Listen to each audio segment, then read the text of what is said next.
Ce programme vous est proposé par Castel Beer. Castel Beer, le goût de la réussite. Je suis Afrique, terre de tous les hommes. Je suis toi, moi, lui, l'autre, fier d'entreprendre, de réunir, de réussir. Je suis Afrique. Mélange de vie, de langue, de couleurs, de parfums, de goût fort. Je suis libre, créatrice inspirée, sensuelle et vibrante. Je suis Afrique des réussites nouvelles. Castel Beer, le goût de la réussite.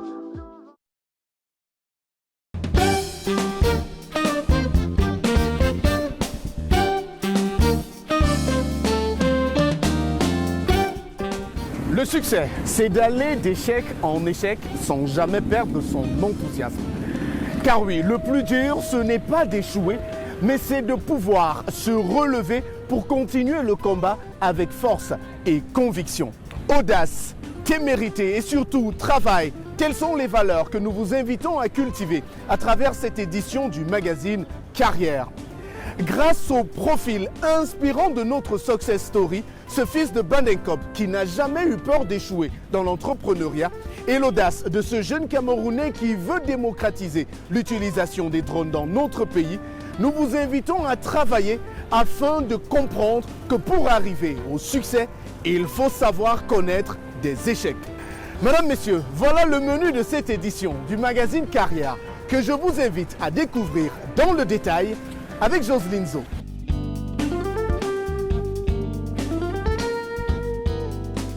Au sommaire de Carrière, prenons les airs avec des drones made in Cameroun grâce à Borel Tagia Kana. Tagus Drone est dans la rubrique Entreprendre. De Bandenkop à Douala, nous vous emmenons sur les traces du PDG de Solex. Joseph Tanmo est l'invité en Success Story, entretien, portrait inédit à suivre.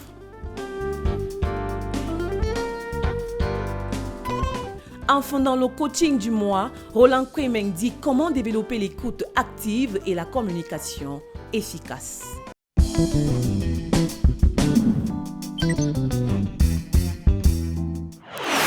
Pour se lancer dans le monde de l'entrepreneuriat, quand on est à peine diplômé d'une grande école au Cameroun, il faut une bonne dose d'audace, de courage et de témérité. Telles sont les valeurs qu'a réussi à cultiver Borel Tagia Kana. Lui qui, à sa sortie de l'École nationale supérieure polytechnique de Maroua, a décidé de faire de la démocratisation de l'utilisation des drones au Cameroun son cheval de bataille. D'ailleurs, son entreprise Tagus Drone, qu'il a fondée en 2019, est devenue une véritable référence dans la production et la fabrication des drones made in Cameroun. Comment réussit-il à s'imposer dans ce monde très sélect et comment réussit-il à faire face aux difficultés du monde de l'entrepreneuriat? Découvrons-le à travers la rubrique Entreprendre de Carrière.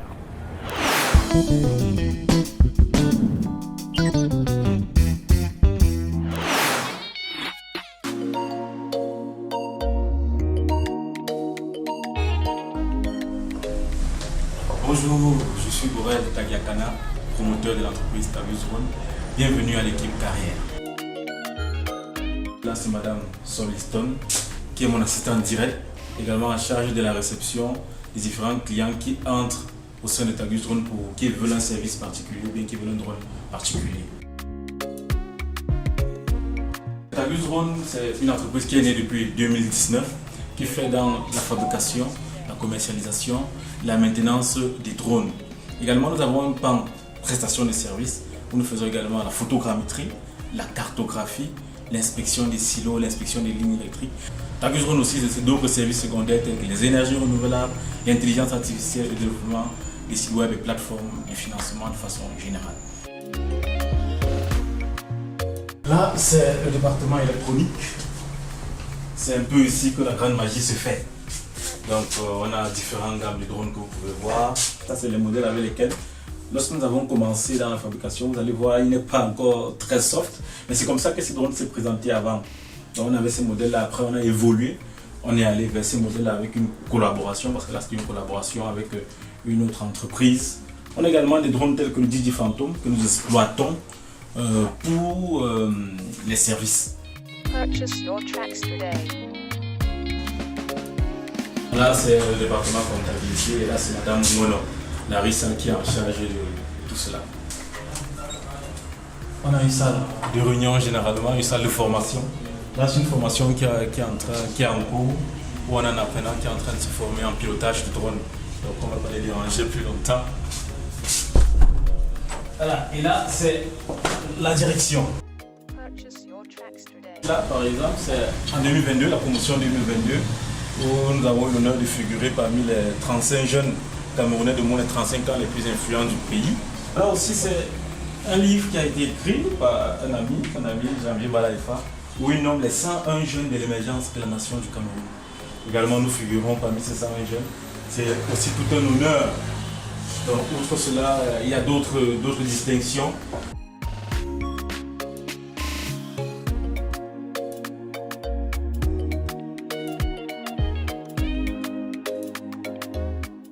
C'est une idée qui m'est venue en 2016, quand j'étais d'abord en quatrième année de formation à l'École nationale supérieure polytechnique de Marois. Je commençais un peu à réfléchir déjà à ce qui serait mon thème de soutenance en cinquième année. Alors dès lors, je me disais déjà que bon, pour faire quelque chose de nouveau, pourquoi pas fabriquer un drone?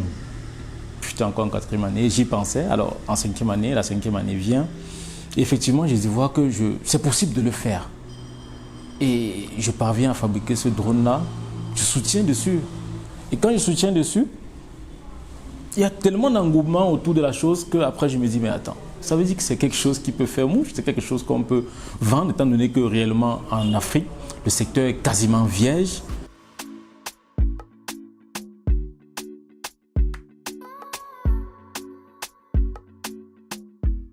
Premièrement, l'idée c'était de résorber un problème sécuritaire parce que justement à cette époque-là, étant dans la région de l'extrême nord, il y avait ce souci, ce conflit avec Boko Haram. Donc je m'étais dit justement, ok, un drone permettrait de surveiller nos frontières et peut-être ainsi pouvoir aider l'armée à mieux lutter contre ces sectes terroristes-là. Donc c'était déjà la première idée. Par la suite, il y a eu d'autres problématiques qu'il fallait résorber, notamment sur le plan agricole, dans la cinématographie, les prises de vue aériennes, dans la santé. Bref, c'est cet ensemble de problématiques-là au préalable qu'il fallait résorber, qui a donc permis à ce que cette idée-là vienne également, dont l'idée n'était pas forcément de se faire beaucoup de sous. On va dire souvent que l'argent qu'on se fait après, ce n'est qu'une conséquence.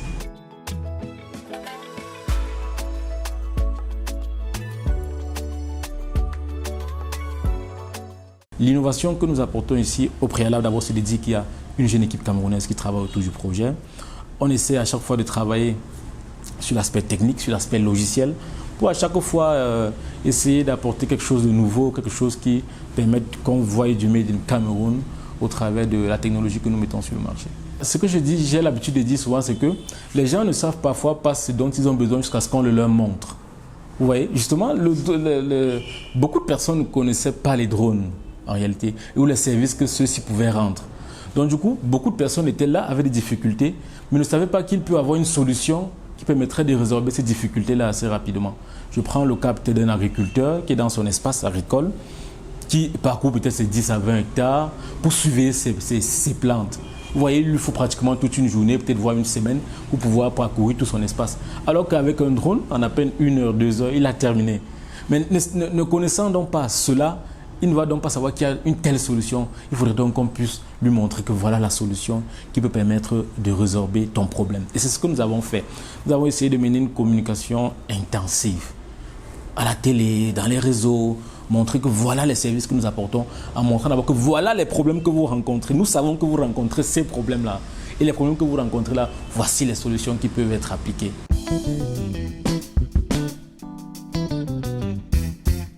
On a fait un sacré parcours. C'est n'était vraiment pas facile.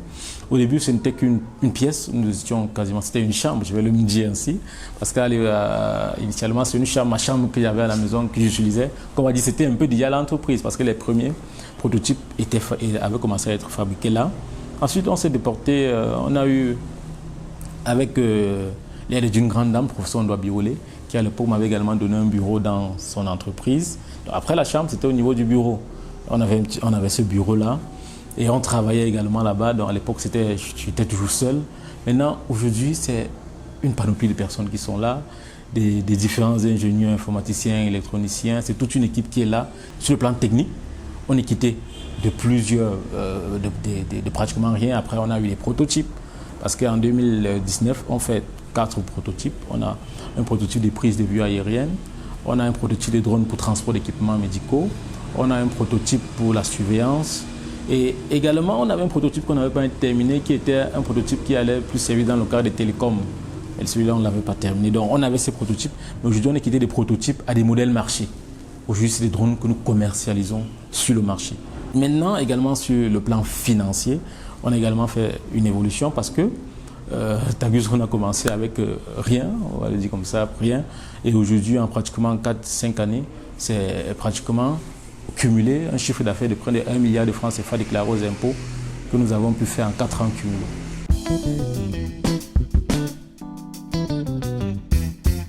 Depuis 2019, nous étions définis un cahier de charges. Et il faut le dire, jusqu'aujourd'hui, ce cahier de charges a été respecté à la lettre. Et je crois justement c'est à partir de 2025 que nous avions prévu de commencer à nous représenter dans d'autres pays, de créer des filiales dans d'autres pays. Alors dans 5 ans, je peux vous le dire, Tagus Drone ne sera plus qu'au Cameroun, mais on parlera du Togo, du Bénin, de la Côte d'Ivoire, du Ghana, bref, d'un ensemble de pays que nous avons déjà identifiés.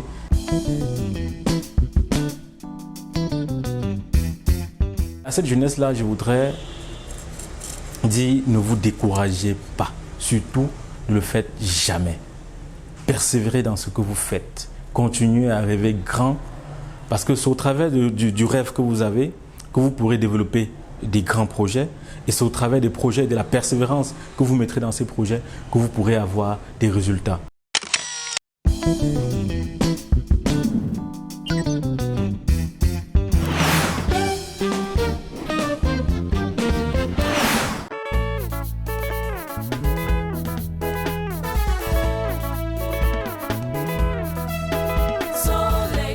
Désormais tout près de chez vous. Solex.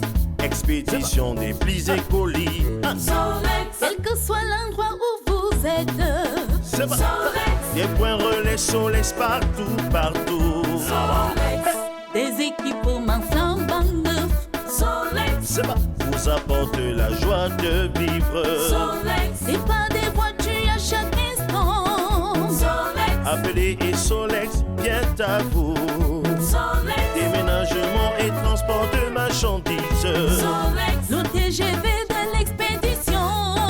Solex. Solex, le TGV de l'expédition. I am Africa, land of all mankind. I am you, me, him, them. Proud to create, to unite, to succeed. I am Africa. A mixture of life, languages, colors, flavors. I am free, inspired creator, sensual and vibrant. I am Africa of new success stories. Castle Beer, the taste of success.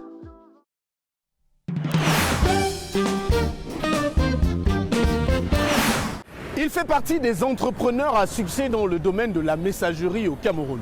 Pourtant, c'est un homme qui a connu plusieurs échecs sur son parcours, des échecs qu'il a transformés en expérience et dont il a su tirer la substantifique moelle pour en faire un catalyseur pour sa réussite. Son nom, Joseph Tonmo, président-directeur général de Solex Cameroun.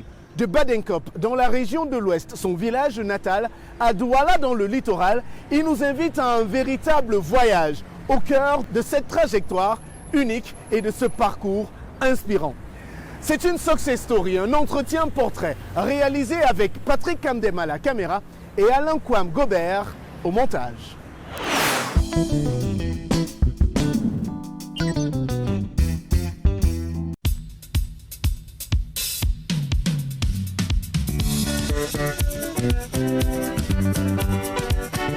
C'est un homme rigoureux, méticuleux, qui est assez exigeant et qui aime le travail bien fait. C'est un modèle pour toute personne qui aimerait évoluer dans l'entrepreneuriat. Un modèle, un père, un mentor. Les mots utilisés par les employés de sa structure sont pour le moins dithyrambiques quand il s'agit de parler de lui.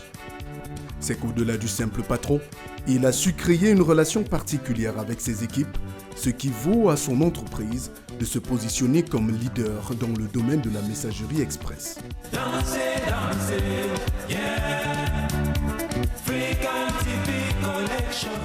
Pourtant, loin de ce cliché, c'est aussi un homme qui prend plaisir à retrouver les joies de son enfance dans son village. Qui a su apprendre de chacune de ses expériences pour se forger une place au soleil, un homme plein de ressources, avenant et ouvert au monde.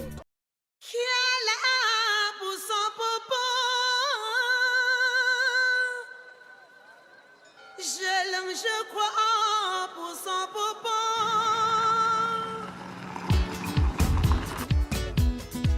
Badenkop, dans le département des Hauts-Plateaux.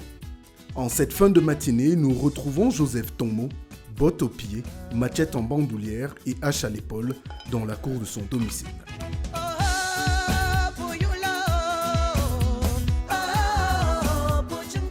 Nous sommes dans la concession familiale où il est né il y a un peu plus de 60 ans aujourd'hui et le chef d'entreprise nous emmène sur les traces de son enfance. Je vais suivre les traces de mon enfance. C'est vrai que les mêmes traces ont changé un peu, mais moi personnellement j'ai changé beaucoup.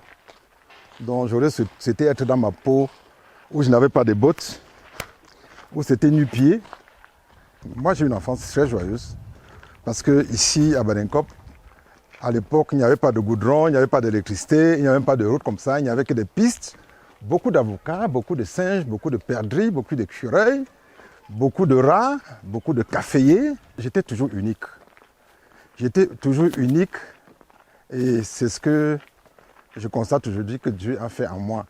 Je sais d'être toujours à part sans le vouloir, mais les gens me disent que je fais mes choses toujours à ma manière, avec un peu de folie quoi. Ça, c'est Taylorland. C'est la terre du tailleur. Si vous regardez par ici, vous verrez la version française de ce que j'ai voulu traduire par là.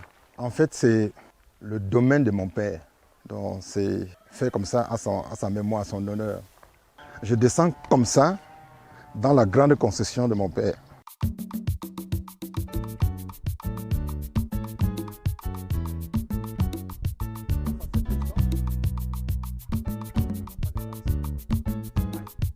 Ça, c'est dans le portail traditionnel pour entrer dans la concession. De gauche à droite, vous avez la maison des feux femmes de mon papa, parce qu'il en avait 7.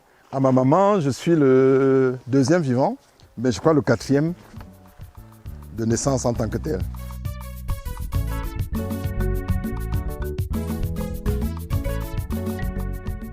C'est dans cette cour que le jeune Tonmo passe les premières années de sa vie, entouré par la grande fratrie. Une enfance rythmée par les jeux et les petits travaux artisanaux que leur confiaient leurs parents. Au rang de ceux-ci, la fabrication des nattes de séchage, des tabourets et lits en bambou. Des réflexes que l'homme a gardés plus d'un demi-siècle plus tard.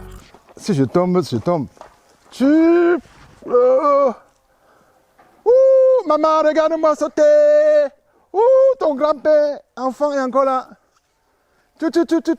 Bon, on faisait ça, mais on n'oubliait pas de prendre la hache et la machette que je vais utiliser tout à l'heure. Ah, voilà mes amis. J'ai commencé à fabriquer ce lit depuis hier matin. Il y a ce long banc et ce tabouret-ci. Je vais vous montrer comment je fabrique. Voilà ce qui est presque fini. C'est un autre modèle. Regardez très bien que c'est en croisé ici en bas, différent de là-bas. Et quand on aura fini d'attacher, c'est ça qui est utilisé par les grands notables pour s'asseoir, n'importe qui peut s'asseoir là. Même comme j'ai fabriqué, je ne peux pas me permettre de m'asseoir dessus comme je veux faire semblant de m'asseoir là. Non, je ne peux pas toucher mes fesses là parce que je n'ai pas encore fait les rites qu'il faut pour que je m'assieds sur ce genre de chaise dans cette concession. Dans la jeunesse, nous fabriquions ce qu'on appelle, aujourd'hui vous avez les tapis pour sécher, des choses, mais chez nous c'était ça. C'était ce genre de truc. Et je vais vous montrer comment on tissait ça. Voilà, donc je le couche. Et je mets à genoux. Voilà.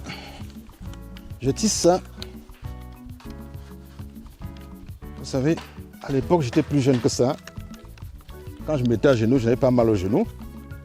Aujourd'hui, je dois gérer ma pièce artistique et en même temps le mal de genou.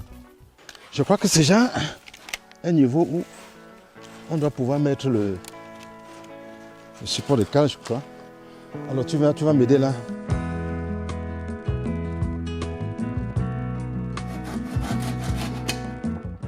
Une fois le lit fabriqué et installé, c'est dans la cuisine de sa maman que Joseph Tommo passait ses nuits autour du feu pour se réchauffer. Une scène qu'il prend plaisir à reconstituer, ravivant par la même occasion les souvenirs de ses premiers pas à l'école.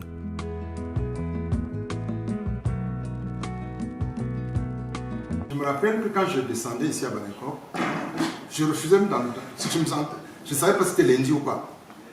Je veux dire que quand je descends, dans le monde qu'on part à l'école, moi aussi je pars à l'école. Et c'est comme ça que je me retrouve en train de faire peut-être un mois à Banankop. Et mon père ne me cherchait pas parce que ma mère était à Banankop. Jusqu'au jour où les maîtres qui n'habitaient pas loin de, qui habitaient même dans la maison de mon père, ils sont mis à me discuter parce que je répondais bien aux questions. J'ai dit ça c'est mon élève, ça c'est mon élève. Je suis passé donc en flèche à Banankop et suis rentré à Bangou jusqu'au Pousamante 1, Pousamante 2. Et quand je passe donc pour aller au Kouma 1, c'est en ce temps-là qu'un oncle est venu prendre femme ici au village et m'a amené avec pour Yokaduma. Est-ce que j'irai encore un jour nager à la banque? En 1969, le jeune Tommo débarque à Yokaduma pour y vivre avec un oncle et son épouse. Si tu y vas, salue-moi les pygmées. Une étape de sa vie qu'il qualifie d'escale esclavagiste, mais qui a contribué fortement à forger le caractère de l'homme. C'est péjoratif, parce que j'étais fier d'y aller. Mais sur le terrain, les voisins estimaient que ma mère, les parents de là-bas me maltraitaient beaucoup. C'est vrai que vu de leur point de vue, c'était vrai. Mais moi qui sortais d'un milieu hostile, comme vous voyez là, ça ne me disait rien. C'est les autres qui mettaient dans ma tête que ma mère me faisait trop souffrir. Et c'est vrai qu'elle était très dure envers moi par rapport aux autres enfants des voisins. C'est là-bas que j'ai appris, en étant été admis au collège, que j'ai appris à faire du caramel, que je vendais. Mais avant ça, mon père vendait, allait en brousse avec le vélo et il pouvait quitter le Kouadima à Mouloulou à vélo. Il partait et revenait une semaine et demie, une semaine, parfois 2 semaines, pour aller des villages pygmées en village pygmé au village des gens de là-bas. Et il ramenait la viande boucanée. Et moi, mon rôle était d'aller vendre au marché. Si je pouvais reformer, éduquer mes enfants sur le même canal, je le ferais sans hésitation. Ça fait de moi la personne que vous aujourd'hui.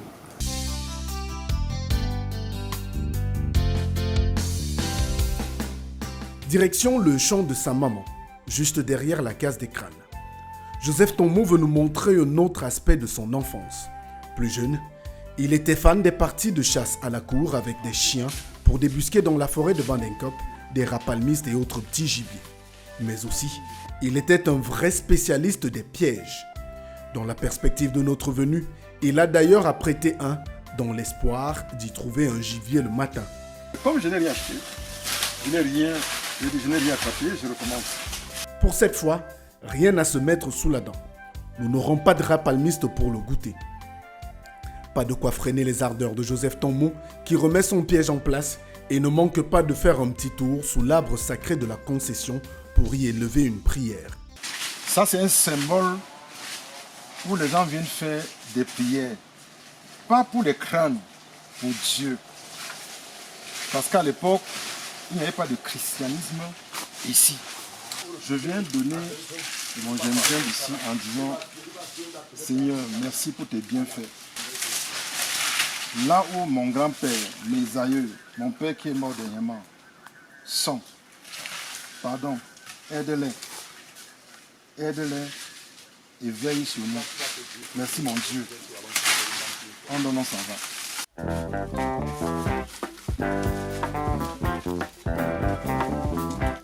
Direction la case de sa maman.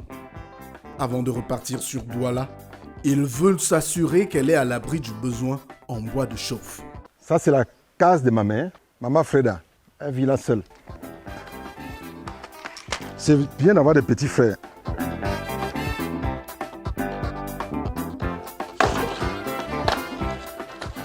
Comme ça, je me rassure que ma mère est à l'abri du bois. Maman yayato. Maman yayato. Maman yayato. Voilà. La maman qui n'accouche que des génies, sauf moi. Tout le reste, c'est des génies, sauf moi. Là, voilà. Une pomme. Elle a 100 ans. Hein. La maman que vous voyez là.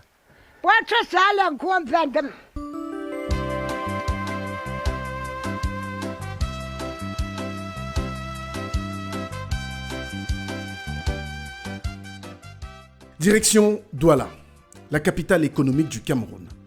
Nous laissons le calme et la douceur de Badenkop pour retrouver Joseph Tombo dans ses bureaux. Ah, monsieur Messi.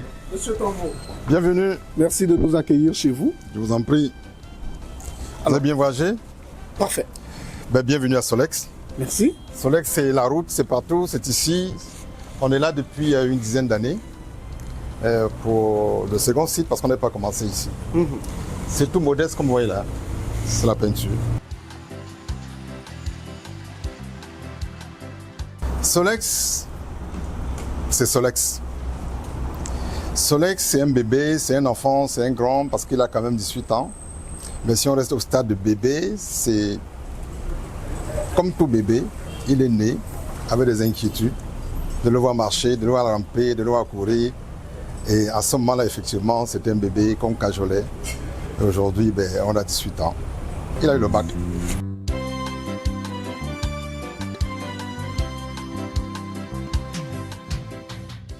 Nous entamons un petit tour du propriétaire avec le chef d'entreprise qui a revêtu sa casquette de patron.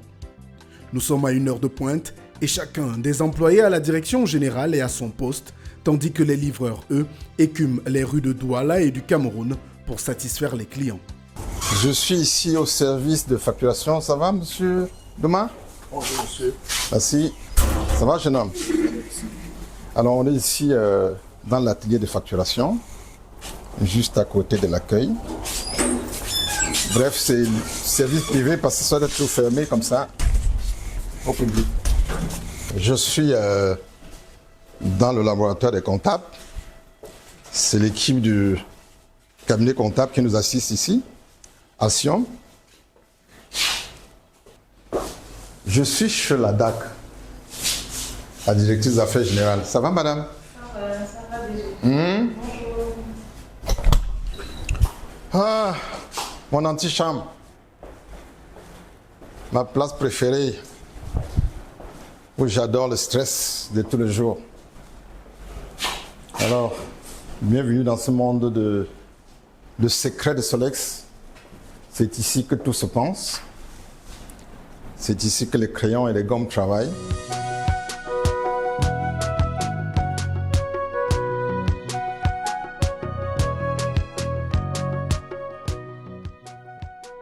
Avant de revenir au parcours alléchant de Solex, devenu en 18 ans l'un des leaders dans le secteur de la messagerie express au Cameroun, retraçons avec Joseph Tombo son parcours dans l'entrepreneuriat.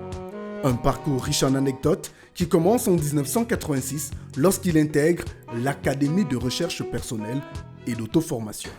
J'ai eu la chance, je ne sais pas si je peux appeler la chance, j'ai eu le mérite de passer à l'époque le concours d'entrée à l'ESSEC et Polytechnique en même temps. Et j'ai choisi d'élément d'aller à l'ESSEC. C'était nouveau, c'était de new et c'était couru. Et ça se passait en 4 ans. Et au fur et à mesure qu'on s'approchait de l'année de sortie, on disait que vraiment bientôt on sera libre. On était à 600 000, non, 3 mois, 2 mois, 1 mois de 600 000 francs de salaire. À l'époque, c'était beaucoup. Donc on pensait qu'après avoir eu le diplôme de l'ESSEC, la vie était belle. Sauf que, je vais vous expliquer. Quand on finit l'école théorique et qu'on s'asseye dans une compagnie, dans une société, pour dire qu'on est salarié, oui monsieur, c'est là où la difficulté commence. Pourquoi? Parce que quand vous résolvez une équation mathématique dans votre faculté, vous avez des brouillons. Vous effacez, vous écrivez, vous cherchez, vous froissez vos têtes. Mais dans une entreprise, là, quand un camion est en panne, vous ne cherchez pas les pièces, accessoires, machin, chouette, chouette. Vous cherchez la pièce qu'il faut. Et parfois, on vous dit que le camion est en panne en pleine forêt. Vous devez courir et chercher. Et c'est là où j'ai commencé à comprendre que la vie pratique n'avait rien à voir avec la théorie de l'école. Il fallait donc refaire un formatage particulier pour s'adapter à la vie pratique. Et c'est ça qui fait la différence dans les enfants, en fait, dans les jeunes diplômés qui percent par rapport aux autres. Mais je dois vous dire, pour vous rassurer, que quand on entre dans cette école, comme c'est une école particulière, elle n'est pas comme les autres écoles. Parce qu'on dit, ok, cursus de 2 ans, de 3 ans, de 4 ans. Ici, là, on sait quand on entre, mais on ne sait pas quand on sort. On y entre, on y reste, et on y meurt.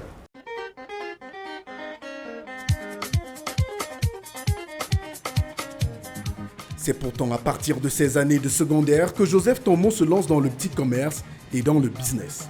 Il n'a d'ailleurs pas perdu les anciens réflexes acquis durant ses années de vente à la sauvette et de petit commerce tant dans les salles de classe que dans les marchés des villes de Yokadouma et Yaoundé où il exerçait pendant les grandes vacances scolaires. Écoutez les enfants, je vais vous dire quelque chose, hein, et permettez-moi de me déplacer. Alors, dans ma vie, dans une de mes vies, j'ai été sauveteur. Les sauveteurs, c'est quand j'avais déjà le BPC. Mais quand j'entrais en 6e, j'étais élève débrouillard. J'ai pris ces feuilles pour montrer ce qu'on peut en faire. Voilà. J'ai déchiré les vieux cahiers pour emballer mes caramels. Je les prenais et je tournais comme ceci.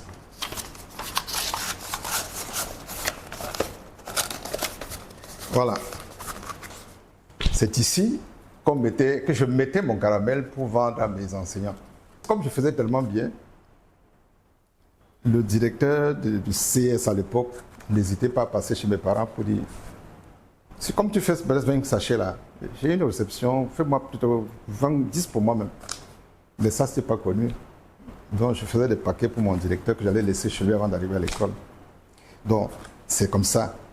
Vous prenez une feuille, vous en faites un sac d'emballage. À l'époque, il n'y avait pas de sachet plastique comme aujourd'hui. Et quand tu remplis, on plie comme ceci. Voilà. Ça fait un joli col. Oui. Voilà. Je peux faire la même chose aujourd'hui pour vous servir du yaourt. Une année, le sucre était rare. Vous étiez très jeune, peut-être pas né. Le sucre était rare à Sosucam. Donc, cette fois-là, je crois que j'étais en seconde ou en première. J'arrive, mon grand frère me donne pas 1500, mais 4000 francs. C'était le prix du carton de sucre. Je vais donc à l'agence Sosucam, à quartier Nylon à Yaoundé, pour sécuriser Yaoundé. Quand je commence avec un carton, un mois après, je suis grossiste. Chez le sauveteur, je n'achetais pas grand. J'ai réussi à être en contact avec tous les employés de Sosucam. Parce que quand le sucre venait, chacun poussait son carton derrière. Mais comme ils ne savaient pas vendre, c'était moi le dealer. donc, je n'allais plus marcher. Je vendais. Et cette fois-là, je rentre. 3 mois après, j'ai 1 200 000. Et Écoutez bien. Les plaies d'un enfant qui a souffert. Des années de débrouillardise qui ont contribué fortement à forger le mental et la détermination du fils du tailleur de Bangou. Je suis né d'une famille très modeste. Et l'avantage d'être né dans une famille modeste du village veut que très tôt, c'est la lutte pour la survie. Il n'y a pas d'âge pour aller au champ. À partir de l'enfant, c'est marcher, et c'est déjà marché. Et quand on marche, on va où on veut. Sauf qu'à un moment qu'on n'est pas conscient, les parents vous surveillent. Mais quand vous avez 2-3 ans, la maman porte son sac sur la tête et vous marchez. Elle vous fait marcher. Et cela m'a amené à m'habituer à me battre, à me débrouiller comme on dit. Et ça m'a guidé même dans mon entrée à l'ESSEC. Et la vie ne m'a jamais fait de cadeau dans tous les cas. Jamais. Et comme dirait l'autre, je ne suis fort que quand j'ai des difficultés. La vie de tout un chacun est tracée, on ne force pas le destin. Tu dis que tu seras président, tu le seras. Un mental de gagneur. Une qualité qui lui aurait été bien utile à partir de 1986, année de sa sortie de l'ESSEC. Alors que ses camarades se font embaucher dans des entreprises à Douala, lui qui a du mal à supporter le climat du littoral, choisit d'opérer un repli sur Yaoundé. Il y rencontre alors celui qui deviendra son mentor. Un mentor qui ne lui fait aucun cadeau. C'est vrai que je suis de ceux qui croient très peu au coup de chance. Mais il y a souvent comme ça que quelque chose vous arrive et vous dites, est-ce que vraiment ce n'est pas la chance? Mais je crois que non. Il y a des événements qui arrivent dans la vie, comme ça, qu'on ne peut même pas expliquer. Parce que quand je fais l'ESSEC à Douala, je ne connais même pas la ville de Douala. Pendant que mes amis allaient se faire recruter dans des grandes entreprises qui n'étaient qu'à Douala, j'étais très fébrile, point de vue santé. Je ne supportais pas la chaleur de Douala. J'ai donc décidé de rentrer sur Yaoundé, où j'ai d'ailleurs fait une partie de ma vie. Et là-bas, j'ai rencontré un monsieur, je ne vais pas dire lequel pour l'instant, qui a ce mérite de croire aux jeunes talents, aux jeunes diplômés.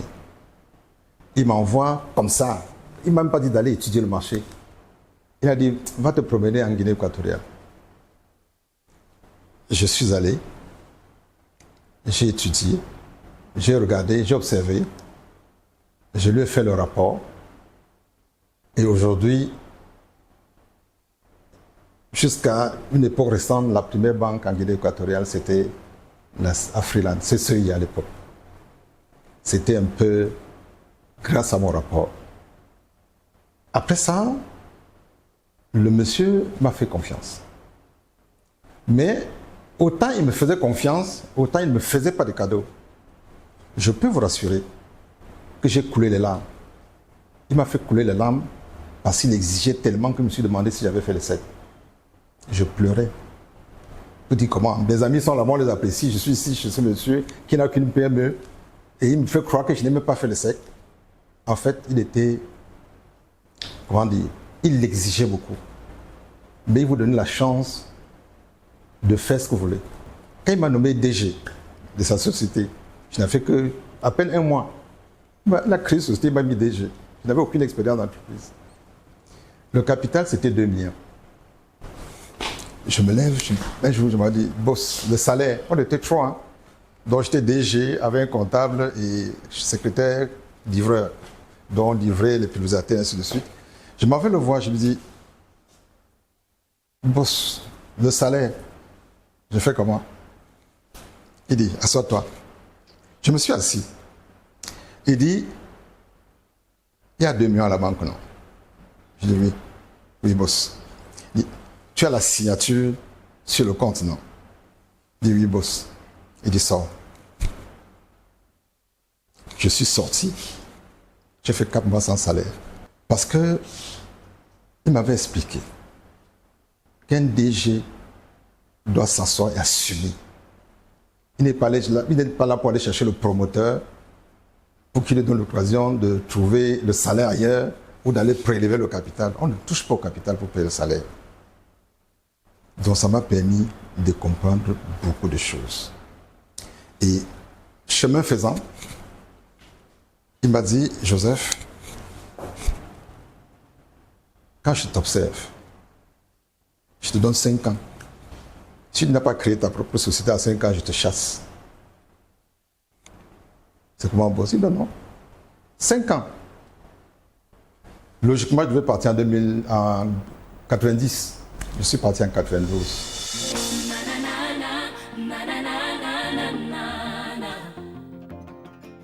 Ainsi débute l'aventure d'entrepreneur de Joseph Tombo. Une aventure périlleuse avec des épisodes et des rebondissements à n'en plus finir. Acte 1, Panadis, panafricaine de distribution. Quand je commence Panadis, je suis à la fois à Bafoussam, à Yaoundé et à Douala. Les personnes les plus insoupçonnées étaient chargées de veiller sur ma trésorerie.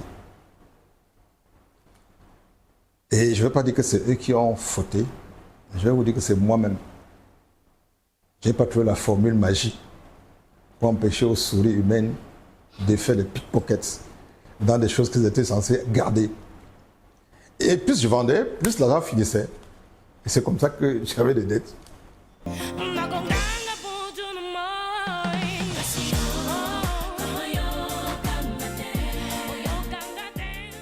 Quand il finit par prendre conscience de ses erreurs, Joseph Tombo laisse Panadis mourir de sa propre mort. Pour autant, il ne se décourage pas et décide de créer une nouvelle structure. Acte 2, Miracle Express. Vous allez vous rendre compte, depuis que je vous parle, que j'ai un esprit qui tourne beaucoup. Et je ne suis pas le seul. Je suis de la région de l'Ouest Cameroun. Je peux vous dire que c'est la région la moins enclavée du Cameroun. Si vous prenez le pays Bamileke, à l'époque, il n'y avait pas de bus comme aujourd'hui, les agences de voyage. Il y avait des cars de transport. Pour les villes ou les villages qui étaient autour, il n'y avait pas le Ponki, le Haut-Plateau, non. Tout était le département d'Amichi. Et tous les cars descendaient, prenaient les passagers de Yaoundé pour laisser à Bafoussam. Et de là, il y avait des taxis de brousse qui prenaient les passagers pour aller à Baham, pour aller à Banjoun, pour aller à Badenkop, mon beau village. Et comme ma tête tourne, je me suis dit, écoutez, je vais faire les miracles. Les miracles, c'était quoi? C'est que dans les villages de l'Ouest, il y avait toujours un commerçant le plus important au centre du village. En général, ils n'étaient pas 2 ou 3. Dans les villages, c'est un seul. Et les cars amènent les passagers de Douala ou de Yaoundé à Bafoussam ensemble. Et on prend les taxis de brousse. J'avais imaginé faire un tableau, faire un partenaire avec, avec les commerçants des villages, où on affichait tout le matin des colis qui sont arrivés. Et au niveau de Yaoundé où j'étais, j'avais commencé à aller faire des partenariats avec les cabines téléphoniques un peu partout pour collecter les envois pour l'Ouest. Et j'ai dit, alors je vais faire des miracles. Donc pour moi, c'était des miracles. Voilà l'idée de Miracle Express. C'est comme ça que l'ancêtre de Solex est né. Chemin faisant, on a transformé ça en Migrator.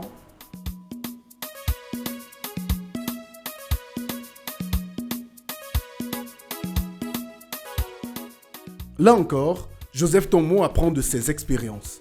Miracle Express ferme ses portes et devient Migrator. L'acte 3 est plutôt court, même s'il est déterminant pour la suite de l'aventure. Acte 4, Yupwe Sawa. Yupwe Sawa, c'est quoi? J'ai fermé Panadis. J'ai loué mon droit au bail parce que je ne pouvais plus rien faire. J'ai pris cet argent, je suis allé en face d'Acropole. Et j'ai négocié avec Félicité Voyage la gestion d'une soute de ses bus. Chaque fois que son bus partait, il y a une soute qui m'appartenait. Mais il devait me laisser prendre le courrier des gens qui venaient expédier. Je payais 50 000 par bus. Donc, devant la véranda de Félicité, il y avait une agence immobilière, c'était le bien sais plus quoi, qui avait l'espace en face de la Total à l'époque, qui a fait faillite. J'ai trouvé un espace qui était là, libre. Je dis, ok, étant donné que je gère la messagerie entre Douala et Yaoundé, et ça c'était miracle, hein? Vous comprenez pourquoi je n'ai pas fait miracle à l'Ouest, mais si vous allez plutôt implanter ça à Félicité. Donc ça m'a tellement pris que je n'ai plus pensé au projet premier. Et je regarde, je dis, attends, je peux faire un restaurant de braise. Comme j'ai la possibilité d'aller à Douala tout le temps, je me fais acheter les poissons à Yopoué. Je vais venir braiser ici. Je vais ouvrir un restaurant, je vais faire le poisson comme à la Yopoué. Et c'est devenu donc Yopoué Sawa.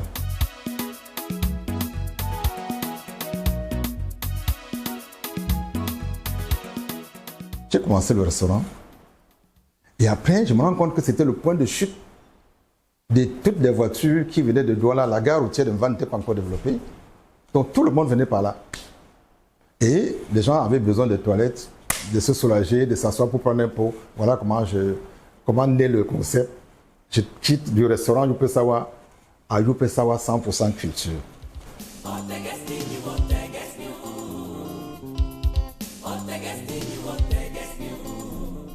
En 2006, le Yopoué Sawa est démoli par les autorités.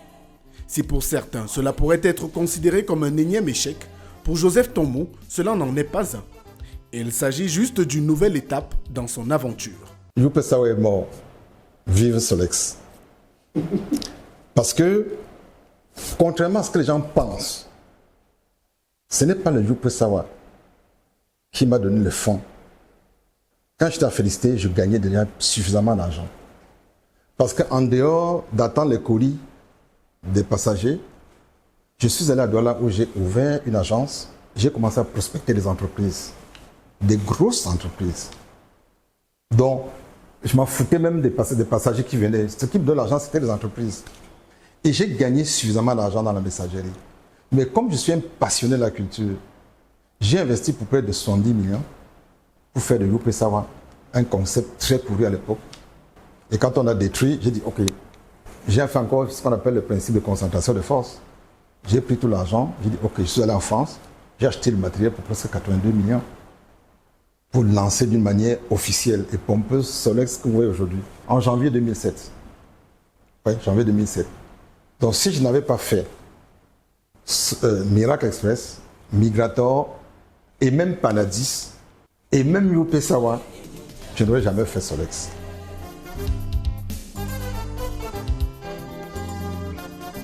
Aujourd'hui installé dans les 10 régions du pays avec une flotte de plus de 50 camions, des voitures et des motos chargées d'assurer la livraison de courriers et colis à travers le pays, Solex, qui est né en 2006, s'est imposé dans le secteur comme un leader. C'est vrai que les gens doivent se demander, m'ayant connu dans Yopoué Sawa et dans Migrator aussi, comment est-ce que j'ai pu me spécialiser j'ai pu revenir dans Solex. Non, en réalité, je n'ai jamais cessé d'être un messager. J'ai seulement transformé et je peux vous dire que j'ai appris avec Solex et Yopoué Sawa qu'il faut éviter de se distraire dans la vie. La destruction de Yopoué Sawa m'a permis de me concentrer sur l'activité première que j'aime tant, la messagerie express. Et c'est pour ça que je suis venu ici, investir tout ce que j'avais comme économie et voici une partie des résultats que vous voyez là. Et je vous dis qu'il y en a comme ça une cinquantaine qui tournent à travers le Cameroun. Et on nous sollicite à tout moment. C'est pour ça qu'on peut voir les 3 voitures qui sont toujours là. En contrebas, qu'on verra tout à l'heure, il y a des camions. Seuls les résultats comptent. Il y a des résultats qui valent 1000 discours, 1000 explications. Aujourd'hui, les gens appellent Solex le numéro 1.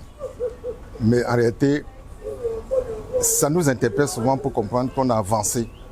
On a inventé et les gens ont aimé. Et c'est ce qu'on avait souhaité. Parce que c'était de mettre Solex, par exemple, comme un partenaire incontournable dans le transfert des biens dans l'économie camerounaise. Vous voulez savoir quelle est la force de Solex? Regardez-les. Regardez-les. Solex. Solex. Solex. Voilà la force de Solex. Et si le succès est au rendez-vous depuis 18 ans déjà, c'est bien entendu à cause d'une valeur clé que le PDG a placée au centre de sa politique. L'humain. La force de Solex, son personnel. En tant que manager, moi j'ai coutume de dire, il est plutôt un bon père. Parce qu'avec nous, l'encadrement que nous recevons de lui est beaucoup plus celui d'un père vis-à-vis de ses enfants. Il sait écouter, il sait être patient, mais il sait également frapper quand il faut. Sa particularité, comme j'ai dit tout à l'heure, c'est le travail acharné et la détermination surtout. Quand il a une vision, il va jusqu'au bout. C'est un manager qui est très ambitieux, qui est proactif, c'est un rassembleur et qui sait atteindre sa objectif. C'est également faire la part des choses. Certains pensent que Solex ou M. Tomo, c'est une valeur sûre dans l'entrepreneur au Cameroun. Non, vous savez, je suis un danseur. Et quand un danseur danse, il pense à sa danse. Il appartient aux autres de le juger. Donc je suis incapable de vous dire aujourd'hui si je suis un modèle ou un exemple ou je ne sais pas quoi. Non, pour l'instant, je suis un coursier. J'ai le plaisir de m'appeler souvent premier coursier Solex. Je vous dévoile un secret. Livraison de repas chauds. Nous avons testé il y a quelques mois. Ça va redémarrer à l'Express. Ça, c'est le futur de Solex. Ça s'appelle Solex Miam Miam.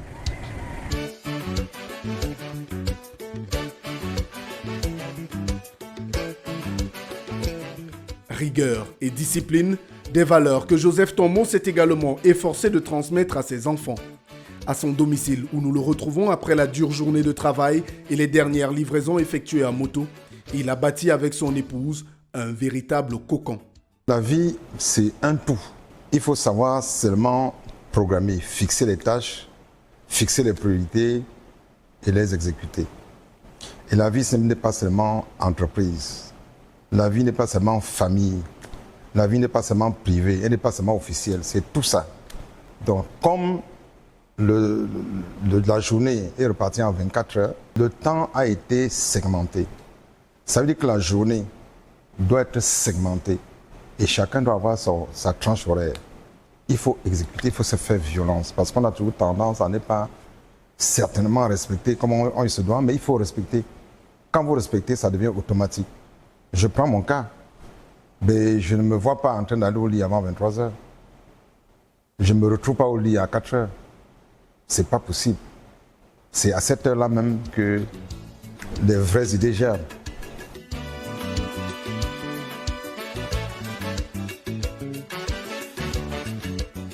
Si vous m'avez vu, c'est parce que derrière moi, il y a la femme, ma femme, sur qui je m'adosse, qui me pousse quand il faut, qui m'arrête quand il faut, qui me donne les conseils qu'il faut et qui veille sur ma santé.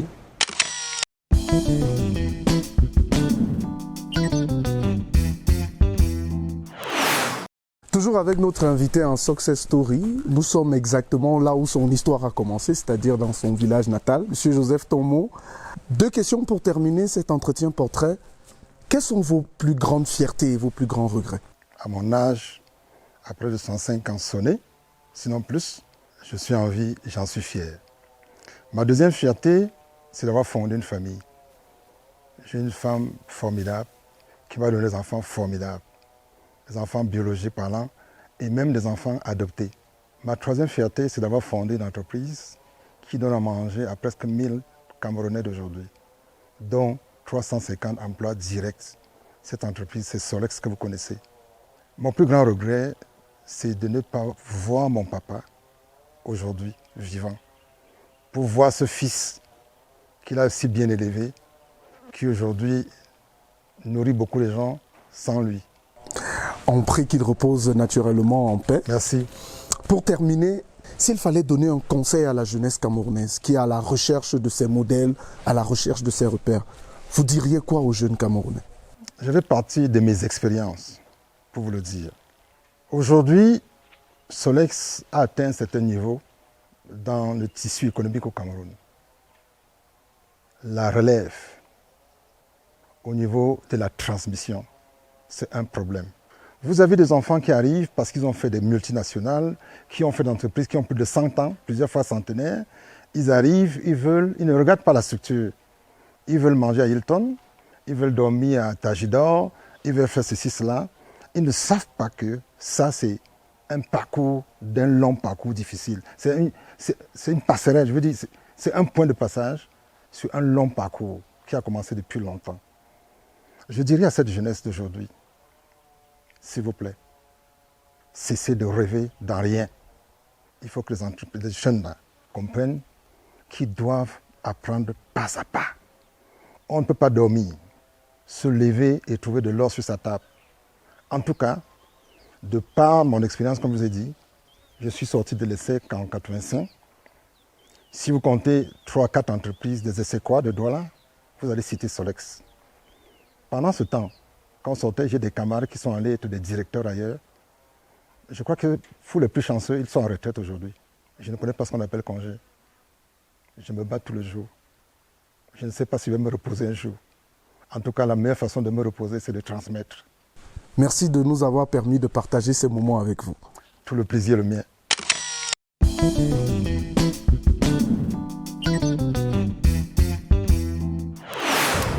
Il est temps à présent pour nous de prendre les conseils et astuces de notre coach en développement personnel, Roland Kwemen. Et ce soir, il nous dit tout simplement comment développer l'écoute active et travailler une communication efficace dans le domaine professionnel. C'est le temps du coaching dans le magazine Carrière.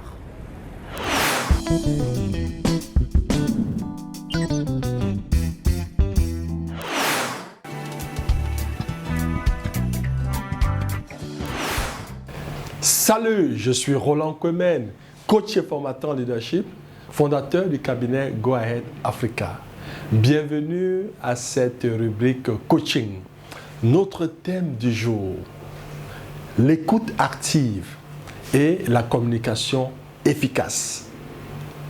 Dans le cadre de la communication, l'écoute active est une façon structurée d'écouter son interlocuteur et surtout de lui répondre. Lorsque vous écoutez de façon attentive, votre attention se porte sur l'autre personne pour vous permettre de comprendre, d'interpréter, d'évaluer ce qu'elle est en train de vous dire. Quant à la communication, c'est l'action de communiquer avec quelqu'un, d'être en rapport avec autrui, en général par le langage, l'échange verbal ou non verbal entre un locuteur et un interlocuteur dont il sollicite la plupart du temps une réponse. Chers leaders, d'après vous, quel est le but de l'écoute active?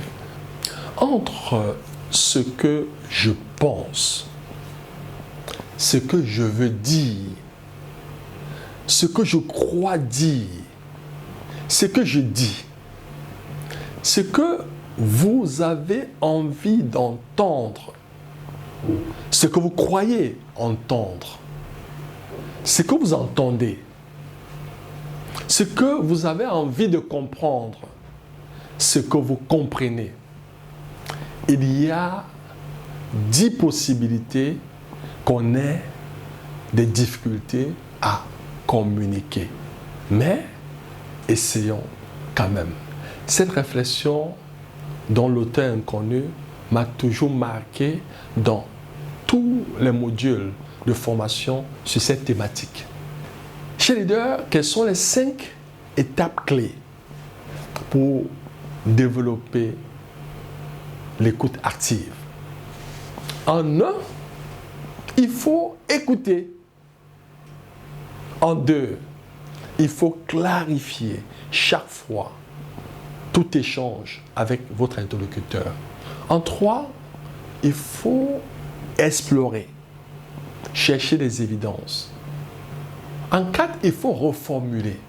La reformulation est une technique extraordinaire de développement de notre écoute active, voire attentive. En 5, il faut transformer ce que j'ai appelé la finalité opérationnelle. On écoute pour pouvoir apporter des solutions. On écoute pour comprendre et non forcément pour répondre. Chez les deux, quelles sont les astuces que vous utilisez pour communiquer de manière efficace? Le plus important en communication, c'est d'entendre ce qui n'est pas dit. Là, je cite Peter Drucker. Voici à présent les 8 C de la communication efficace. En 1, le contexte. Il est important de connaître dans quel contexte nous sommes en train de communiquer. En 2, la clarté. Votre message doit être simple et clair. En 3, la concision. soyez bref, mais efficace. En 4, soyez concret. Soyez factuel et utilisez des exemples concrets pour illustrer votre communication. En 5, soyez dans une démarche corrective. Utilisez un langage approprié. En 6, soyez cohérent. Être cohérent dans la façon de diffuser votre message afin d'être le plus convaincant possible. En 7, soyez complet. Faites preuve de compétence et donnez toutes les informations utiles à vos interlocuteurs. Et en 8, soyez courtois. La courtoisie est antidépresseur gratuit. Faites preuve d'empathie, d'authenticité, d'ouverture, de politesse, mais surtout de positivité. Chez les leaders, le plus gros challenge de la communication est que nous n'écoutons pas pour comprendre. Nous écoutons la plupart du temps pour répondre, pour riposter. Nous sommes arrivés au thème de notre session. Je voudrais partager avec vous ce proverbe africain. Même si la langue n'a pas d'os, elle peut blesser comme une lame. À titre de rappel, les leaders d'impact sont des apprenants. S'ils cessent d'apprendre, ils cessent de performer. Pas de performance, pas de progrès. Madame, Messieurs, c'est ici que s'achève cette édition du magazine Carrière. Nous vous remercions de nous avoir prêté une oreille attentive pendant ces 52 minutes de production. Nous prenons rendez-vous avec vous pour une prochaine édition dans un mois avec le même plaisir. Bonsoir. Ce programme vous a été offert par Castel Beer. Castel Beer, le goût de la réussite. Je suis Afrique, terre de tous les hommes. Je suis toi, moi, lui, l'autre, fier d'entreprendre, de réunir, de réussir. Je suis Afrique. Mélange de vie, de langue, de couleurs, de parfums, de goût fort.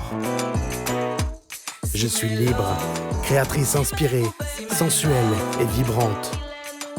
Je suis Afrique des réussites nouvelles. Castel Beer, le goût de la réussite.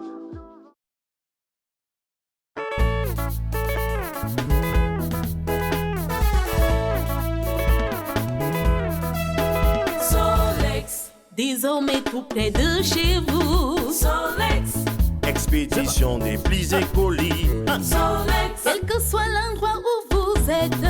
C'est bon. Solex, Des points relais Solex partout, partout. Solex, des équipements flambant neufs. Solex, C'est bon. Vous apporte la joie de vivre. Solex, c'est pas des voitures à chaque instant. Solex, Appelez et Solex vient à vous. Solex, Déménagement et transport de marchandises. Solex, le TGV de l'expédition. Solex, Solex, le TGV de l'expédition.